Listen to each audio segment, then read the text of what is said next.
We're going to talk to Will, who's calling in from Alabama. Will, what is going on? I was just wanting to ask, like, what was her opinion on places that are believed to be haunted that actually have a story, like explanation for a spirit, and have had like physical assaults that are documented? That's a good question. Bridget, do you have any insight on that? Well, I think the places, it depends on the place, but in my experience, the places that were considered haunted, I mean, there's stories everywhere. I mean, everybody's got some ghost story. They have an aunt or an uncle or a cousin or somebody that has seen a ghost or knows a ghost. And a lot of the historical places, they use that to get people to come in. They use it to, they rent out their buildings to ghost hunters. And the claims, I mean, you'd have to look at each individual claim, but in my experience, it all comes down to just a personal claim. And I don't know what's true and what's not as far as that goes. Yeah, I've of course, my family's from New Orleans, and so there's a lot of these kind of haunted tours and stuff. And one of the things that is brought up in these tours is, this person was here and they have like scars, they have bruises from that they didn't have before that they got from that night. But, that's one of those things where, okay, that's still an incident in at least in 2021. Some of these stories they're before now, right. But like we have so many cameras now, we have so many things that we can show a before and after for. And sometimes, I mean, I've gotten injuries before that I don't know how I've gotten. I don't know about you. But all the time. Yep. Yeah. Where'd that come from? What'd they do? Yeah. I've had bruises on my shoulder or other places where maybe if I thought about it, I figured it out. But like that happens too. And in moments like this, again, where we're looking to confirm our beliefs or what we already think we suspect to be true, that could just be another thing happening there. So yeah, even if somebody came up to me and said, look, I got these physical bruises when I was at this haunted house, that's not going to be enough for me, dog. I'd have to see more than that, right? But what do you think about that, Will? Like, I think with like bruises and stuff, yeah, because I've gotten bruises before and never realized it and not even known it. But yeah, like the place that I use, it is like she said, it's they do profit off of this, but it's a iron mill, and there's been 2 incidents where people have had 2nd-degree burns spontaneously at this mill that doesn't even work anymore. So is this visitors reporting 2nd-degree burns, or is this like, is this the owners telling stories about visitors telling 2nd-degree burns? Like, where are these reports coming from? The first report happened to a former worker that was taking a last look at the mill the day it closed. And he claimed to have came across a figure of a man that looked like a half man, half demon, and it looked very disfigured. Okay. And it's believed, and where it touched him, it burned him. And then the other was a worker that worked at the mill as a museum worker, and he came across a dark figure and received burns up and down his body. And what's the name of this place, Will? Floss Furnace. Floss Furnace? Yes. Floss Furnace. Okay. And this is in Alabama? Yeah. Okay. So I'm just giving it out there. So anybody that has any particular insight on this particular location, maybe in the comments, if they want to add in. But personally, I go back to thinking about, and I want to hear your response to this too, Bridge, but I go back to thinking about these haunted tours. I hear when I was in New Orleans, they got all kinds of places, and you go to these hotels, and again, they tell these stories about employees that have seen some things and visitors that have seen some things. And at the end of the day, it's just stories. I don't know if there were, even if there were pictures of these burns, unless we have a clear before and after, I mean, there is just no way to really verify this in any way. And a more meaningful way to do it would be to have, any kind of video of this event or just anything. I mean, it's a story being told, especially at a place like this where there's a motive for a story to be told like that, right? Because they want to get visitors in, they want to generate stuff. It's going to be suspect. It's going to be hard for us to really evaluate one way or the other what's going on there. But any thoughts, Bridget? Well, my question will be, when did this supposedly happen? This former employee, like how long ago was that? The former employee happened in the 70s when the mill closed, and the one that worked at it when it was a museum happened around, I think, like 2006. Okay, so is it possible that the guy in 2006 had heard the story of what had happened in the 70s? I mean, yeah, he would have known about it because it was a story that was told, because it was just the event was just, it's part of the history of the mill. Yeah.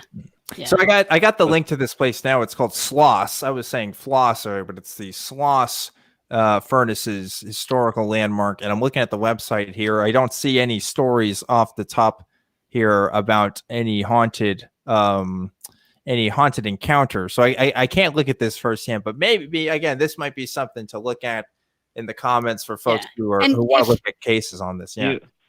Yeah, if they've rented out to paranormal groups and stuff, there's stories that are probably going around in the town, and they're just local things. And they probably, like you said, if they're profiting from it, they're going to be putting it out there, So they've had go ahead.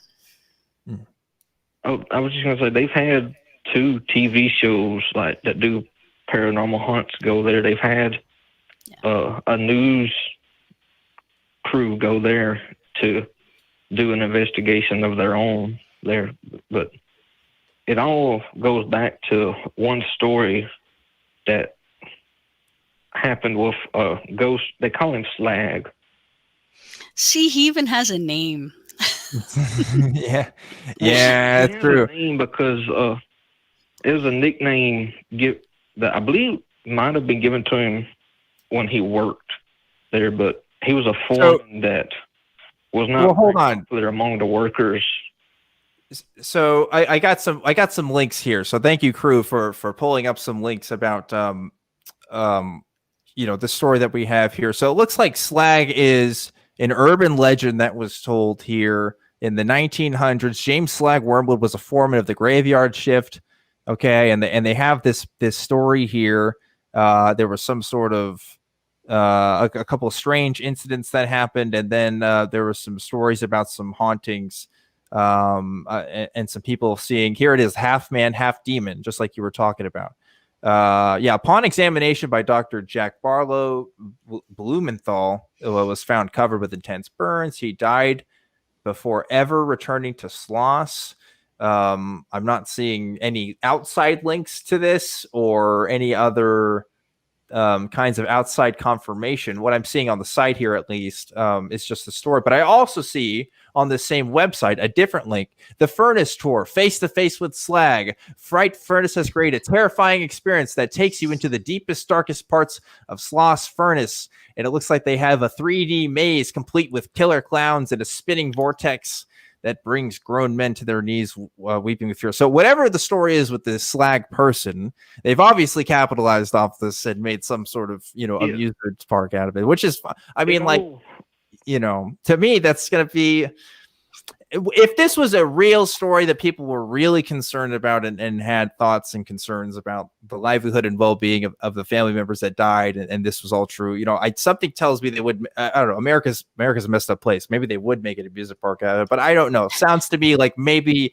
this is a story that they might hype up a little bit to, make some money off of, right? Yeah. I think October, they do a haunted house there. Yeah. A lot of places do that. I was going to say, if you look at what's more likely, is there really a ghost named Slag, that demon haunting, whatever, that touches people and burns them? Or is it more likely that it's just a story that's been passed down and now people are profiting from it? I mean, I know like the origins is real. It was a foreman that really did fall into a furnace I am seeing some names here. I got the crew looking at this stuff. They can't find any outside confirmation of the names mentioned in this story. From what we see, we can only find what's published here on the website. And that's not to say that those records don't exist. You know, not every record is going to be on the internet, right? But from what we're seeing right here, yeah, I'm not really buying it too much, Will. I gotta say, like, it seems like it's a story that this group makes to kind of hype up, to scare people, to get to sell tickets. I mean, it's sad, it's cynical, but it's a lot more common than what people think. It really is.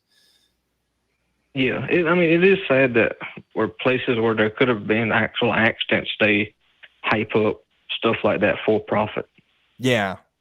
I think that's what we're looking at here. Again, obviously, I'm just talking to you over the phone, and I'm looking at some web links, and I'm seeing what I'm seeing, but yeah, I've not seen anything super credible so far. I'd have to see something a bit more, but you know, hopefully we've given you some assuage some of your concerns about what we're looking at here. You know, it's easy to buy into the hype of this stuff, especially when you think that there are certain fundamental facts about these cases. That's what they really try to sell you on. It's like, well, we know that this person was here, we know that there was these injuries, you know, but like, you know, those facts may not even be true. And even then, there's probably a lot more plausible explanations than what you might be primed for. But if you're already primed to think, oh yeah, this is what's going on, we can pull the strings and see this has to be a haunting, then, you know, you're going to think it's a haunting, and that's going to be your first inclination. But anyway, I think that's all the time we got for this particular call. Will, thanks for calling in. Thanks, Will. Good luck.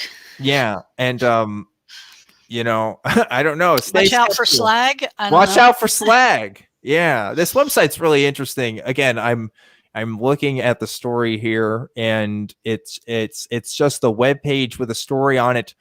There's no newspaper reports from the time of this person's death. There's no newspaper reports of any of the sightings that they're talking about, any of the instances with the ghosts and stuff. And again, according to the crew here, they were Googling some of the names mentioned in this story, and they can't find that any of these people were real either. So it's probably a story that was kind of made up for a park, you know. That happens. Yeah, especially around Halloween, it seems. Right. And again, this is a place that has a haunted house tour thing, so you know, that's what they're gonna do. Yeah, it's hard because you really don't think people can just be that base and that crude and that whatever, but there's so many people. Oh my gosh, so many people. If you go to New Orleans in particular, I'll say this much too. Like, you go to any vendor on the street corners and stuff, they'll say, oh yeah, we got some real authentic voodoo stuff for you here that's like way overpriced and stuff. It's not, man. It's just for tourists. Yep.